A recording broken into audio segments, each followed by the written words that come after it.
premier match. Qu'est-ce qui n'a pas marché aujourd'hui pour que vous perdez? Si on regarde que la défaite, oui, ça c'est le mauvais côté de la chose, c'est qu'on a perdu. Mais on avait vu cette équipe, on savait qu'ils jouaient un bloc bas, donc il fallait conserver le ballon. C'est ce qu'on a fait. Je crois que si vous regardez au niveau de la possession du ballon, on est largement devant. Mais c'était une possession un peu lente, donc il fallait garder le ballon un peu plus rapidement et pour pouvoir se créer plus d'occasions dans les 18 derniers mètres adverses. C'est ce qui nous a manqué un peu. Bon, voilà. On est dans la phase de préparation et c'est l'occasion de tirer des bonnes leçons. Et de ça, je suis vraiment content de pouvoir jouer ce genre de match parce que quand on aura des matchs officiels, au moins on aura eu une répétition grandeur nature. Coach, deuxième match ici, vous n'y arrivez pas toujours. Est-ce qu'on ne peut pas dire que c'est la question de l'effectif? Parce que Azam est une grande équipe. On peut dire que c'est un problème d'effectif. Ça dépend de ce qu'on recherche. Hein. Quand on est là, nous on est venu pour faire des matchs, pour donner du temps de jeu. Donc quand on a commencé, on a donné 45 minutes à chaque joueur. Parce que c'est pas du jour au lendemain, on vient d'une trêve. Et on n'est pas prêt à jouer un match 90 minutes. On n'est pas prêt. Donc il faut y aller étape par étape. On a commencé d'abord à faire jouer 45 minutes pour chaque joueur. Ensuite on a joué 60 minutes chaque joueur. Maintenant on joue 90 minutes pour chaque joueur. C'est pour ça que je n'ai pas laissé la même équipe. On a joué le premier match, ils ont joué 90 minutes. Là ce sont d'autres qui jouent 90 minutes pour qu'on prépare. On a le tournoi bien sûr.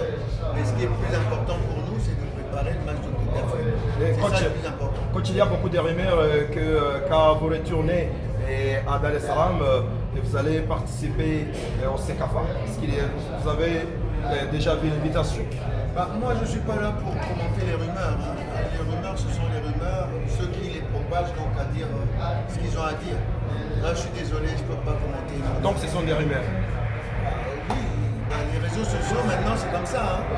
Quelqu'un qui est derrière son ordinateur, il dit quelque chose, puis tout le monde fait ses commentaires. Moi, je ne suis pas là pour ça. La réalité, pour l'instant, c'est que nous ne sommes pas inscrits à la CECAFA. Ça, c'est la réalité. Maintenant, la rumeur, elle fait ce qu'elle veut. Mais il y a les jeux que vous attendiez depuis l'équipe nationale du Congo, est-ce déjà arrivé? Non. Vous savez, ils ont joué, ils n'ont pas eu de trêve. Ils ne se sont pas arrêtés et ils n'ont pas eu de trêve. Donc, ce ne sont pas des robots. Donc, on leur laisse du temps de repos. Et je vous dis encore une fois, il y a 9 joueurs avec l'équipe nationale de Tanzanie. Il y a un joueur qui vient de terminer avec le Congo. Et puis, vous avez vu d'autres joueurs ici qui n'ont pas encore commencé. Donc, on leur laisse le temps de se reposer, de venir et de s'intégrer tranquillement dans le groupe. Oui, coach, en tant qu'un tacticien, est-ce qu'il y a certains des joueurs que vous avez appréciés comme quelqu'un qui peut prendre certains des joueurs dans les clubs dont vous êtes le coach? Il n'y a pas certains Rwandais que vous avez admirés par exemple? Bien sûr qu'il y a des bons joueurs rwandais. Il y en a beaucoup. Quelques noms? Il y en a beaucoup. On n'aime pas trop citer les noms, mais il y en a beaucoup. Je vous rappelle quand même que j'ai ramené un certain Soupir à Dakota Club. C'était un bon joueur. Il y a des bons joueurs comme les Anissé qui nous ont fait tant de mal maintenant qu'on est en Tunisie. Il y a beaucoup de bons joueurs. Il y a les Fitina, il y a beaucoup de bons joueurs rwandais. Dans cette compétition. Dans cette compétition, vous les voyez.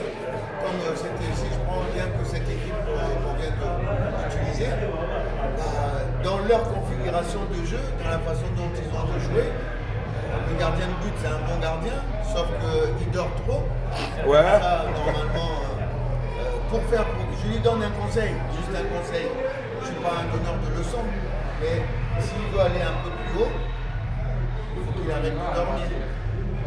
Le football maintenant, c'est du temps de jeu. On doit jouer un maximum de jeu. C'est pas venir dormir, c'est pas faire l'anti-jeu. Mais c'est un très bon gardien. Donc, qu'il mette ça dans sa tête pour progresser. On regarde tous les matchs à la télé, on ne voit pas un gardien dormir comme ça. Donc voilà, entre autres. Mais sinon, si on prend la configuration du jeu aujourd'hui, on a des très bons joueurs. Vous avez vu sur les côtés, ça déborde. L'avant-centre qui est très grand, il est très utile à son équipe parce qu'il garde bien le ballon, il ne perd pas de ballon. Donc il y a des bons joueurs. Merci coach. Merci.